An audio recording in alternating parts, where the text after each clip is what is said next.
had we had a regular conventional farming. My husband had a heart fibrillation. It's caused by chemicals. It was caused by chemicals, so we got all the food. We basically raw vegetarian for a while, and then we start learning about grass-fed beef, how healthy it is if we want to do it.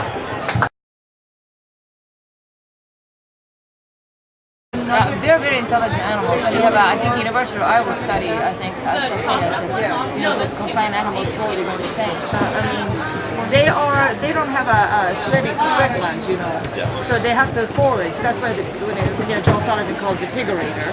And the reason is they got to get the carbons in the middle to clean themselves out, to get the toxins out of them. They can't do that, obviously, in their own confined coop.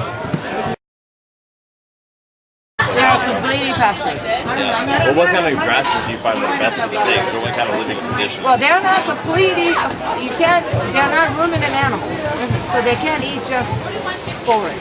They are probably about 25% of their diet is grass. 25%, and the other is different things that you guys. We mill organic grains on the farm ourselves, and it's all local grain, no GMO, no Chinese grain either. And as far as grain-wise, we have wheat, we have ancient grain called emmer. Normal farm and mill, but you guys. It's in it comes from Eastern Washington. We don't do the grain. Okay. We do local.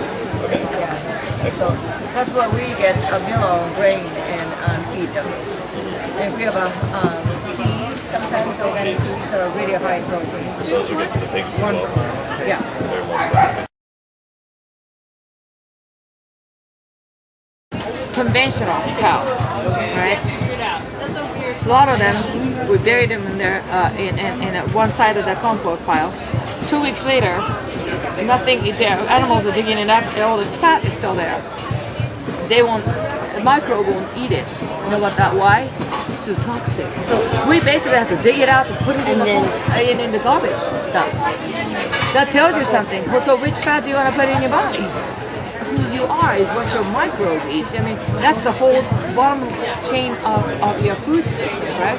If you kill those microbes, you kill the soil. You kill the soil, and then there'll be no nutrients on the grass. Your cow eat the no nutrients grass. What's going to happen to your cells that you're producing? Yeah.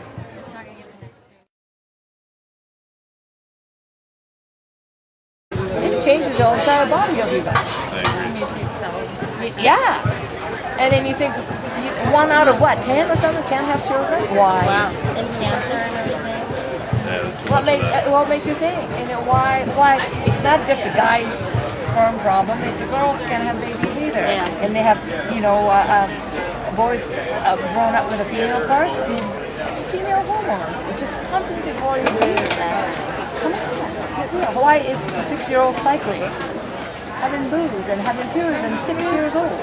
Okay, go figure it out. Yeah. It only would make You know how many infertile children, young people we have here, fertility clinics that spring up every year? The sperm doesn't carry the It's a crazy subject, but it's the truth. Yeah. You get these strong growth hormones and stuff like that, they pump into this milk and stuff with cows. It's not going to transfer to milk, of course. That's part of the reason they can't export that meat to Europe, because they don't want to mess with it. It's what money does, I think, corporate greed in many ways. And that's what we think. GMO, if you think about it,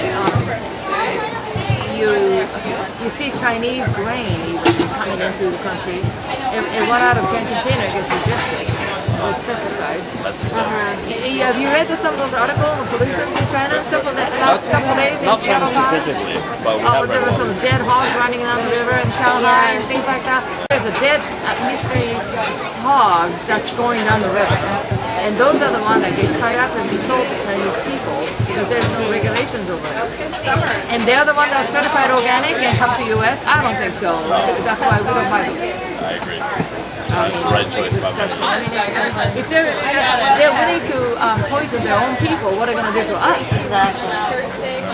It's upsetting, frankly. Yeah, so no GMO. Organic Chinese grain, I think, is a sort of. I don't want to get myself in trouble, but I don't trust it. I hope you guys do something Very for the much. world. I mean, you gotta make 1% at a time, one household at a time, $1 at a time. That's You what gotta it is. change. What kind of legacy are you gonna leave for this world? You gotta plan to leave this earth a better place than it was before. And we're not doing a very good job. It's so easy to feel helpless. You know, it's because the program is so huge. But I know what I can influence customers that come here. You know the story, know it well, tell it often. Isn't that what the whole thing is, right? And a guy like Michael Pollan just sort of changes the whole. I mean, I think the paradigm shifted to a degree when he starts writing about the food, Very much so. where the good industry comes from. I think the paradigm is shifted. When you're shoving off your food, people start thinking, wait a minute, where does that food come from? Those words never existed before. So he showed us. Eat food, not food-like substance. Yeah. They call it. Eat the real stuff. Yeah. Eat the full food. I agree. And so you guys are all on the right path. You guys are the ones that have to carry this thing. You know what I'm saying for the future? Well, good luck to you. And then I mean, seriously, anything we can do to help to promote that cause, we have to be in the front line of tilling the soil at this moment.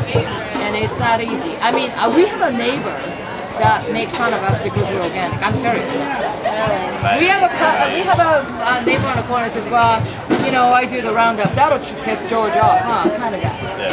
It's hard. It's not that easy. And even the Northwest is probably the most progressive state around here. Very much so, yeah. You go in the South or some other places, probably won't be the same. All I don't know that for chemicals, sure. grain as far as you can see. Yeah, if you go to Eastern Washington, they'll laugh at you when you're organic farmer. So but paradigm is shifting. People know who Michael Pollan is. Carry the torch. If you do the shovel work, you go carry on. Exactly. You know, Spread the spend word. money on the good farmers. That's true. People doing the right thing.